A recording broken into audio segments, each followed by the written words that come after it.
Namaste, Jai Bharat. Perhaps there may be none who had not thought about, speculated about a concept of love at some point in their life, sometime. Perhaps this is the most talked concept. Maybe not that discussed concept, but most talked concept, but certainly most thought of concept.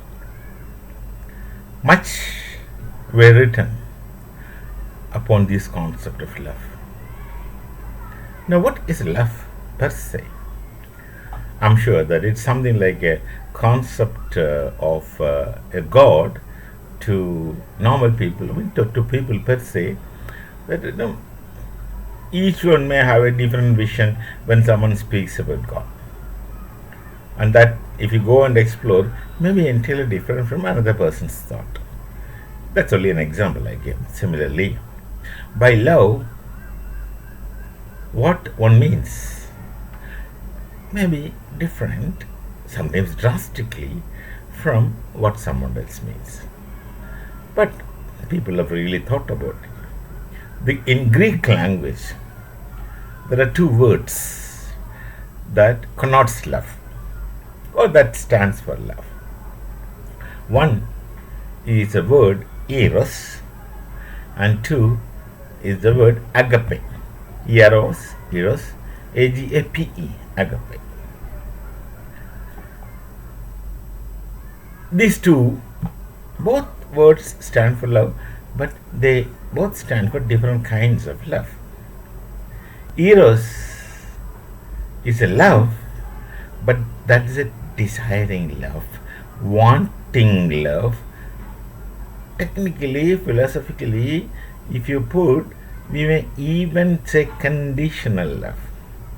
But love becomes activated upon certain conditions of wants getting fulfilled, desires getting met. On practical plane, if you look at the teenage kinds of love among people, many love as Eros. In fact, most of the love, they are love as Eros. Now, somebody wants somebody, girl, boy, whatever it is, somebody wants somebody loves someone, because these things are met within that opposite person, both girls, boys, both. I won't make a gender discrimination. Each one has a vision. This person must have these things. Commonly, people go for riches. The person is rich, so you want to love. I am not telling that they pretend to love. They may be genuinely loving, but the love is conditional. The moment that riches vanish away, or the moment this person realizes that such riches were only the thoughts, they really don't exist, most people quietly withdraw from the so-called phenomenon of love. So this is the characteristics of love as Eros, and in most cases, love, what we find on practical level, practical plane, is love as Eros only. But the second one, love as Agape, is not desiring love, it is giving love. You love, so you give. This is interesting. The theologians theologians are the ones who popularized the concept of Agape. The theologians would say that God's love is the only love which is love as Agape, because it's the giving love. It gives love. It gives things. Fine. Such things, I don't know if it exists so much, must be existing somewhere in some form, in some pattern. Otherwise, this concept would not have been talked about. Must be existing, but the quantum must be much different from the quantum of love as Eros. Now, this is I just used two Greek words to make a distinction between wanting love and giving love. Desiring love and providing love. But look at Bharat now. Bharat has gotten more intense, more meaningful, more vivid and rich concept of love as agape than you find in Greece. Of course, Greek philosophical, epistemological background is not that rich as what Bharat has. Not that rich. So, naturally, Bharat, I tell you, I may just quote one of the Upanishadic, one line. Tyaktena bhunjita is an Upanishadic mantra. Tena tyaktena bhunjita. It's used in a different context. But, like Vivekananda Swami said, did.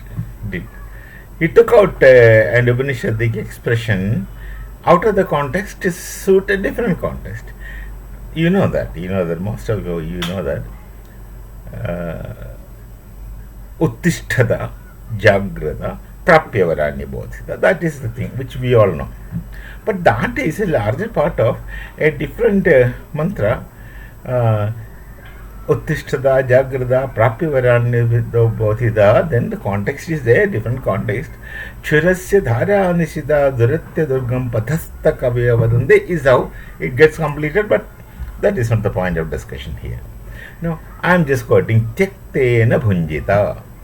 Tena Tyaktena Bhunjita. Now this, what we would pick up from this Upanishadic mantra is the concept of Tyaga, right? The concept of Tyaga.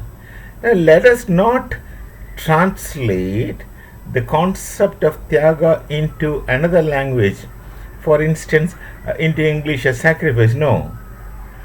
The sacrificed term in its entire connotation does not carry the concept of Tyaga in Sanskrit language.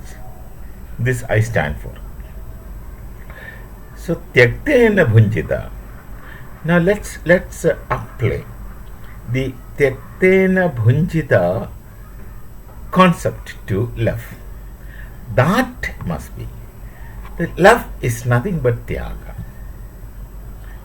Let's not use the word sacrifice, as I've told you. Love is Tyaga. It's more than giving love. It's more than providing love. It's much more than normally caring love. You are prepared to give away whatever in love, not expecting anything in return. You can even talk about nishkama karma, but that is karma, not love. So, more than the concept of agape in Greek, we have the concept of love as Tyaga, and that is a real love. Love as Tyaga. You find this love as Tyaga in one context, in abundance, plenty. Can you guess which is that context? The mother's love. Mother's love. Mother's love is love as Tyaga. I need not to say anything further. Mother's love to you is love as Tyaga, much beyond love as agape, much beyond love as anything else. At least in one context, we see love as Tyaga. No, otherwise, I just gave this example of mother's love. Otherwise, somebody would have said, no, the love as Eros does not exist. Sorry, love as agape does not exist. Love as Tyaga is impossible. They don't exist. People are so materialistically inclined, so motivated, so conditioned. These things can't exist. This is what a periphery perceiving thinking might say. I just wanted to say that maybe not the case. That's why I gave the example of mother's love. Till there are such things in the world. Only thing, you have to have eyes to see it, ears to hear it. and you must have sensitivity to sense these things in and around you, in and around you. Till we meet again.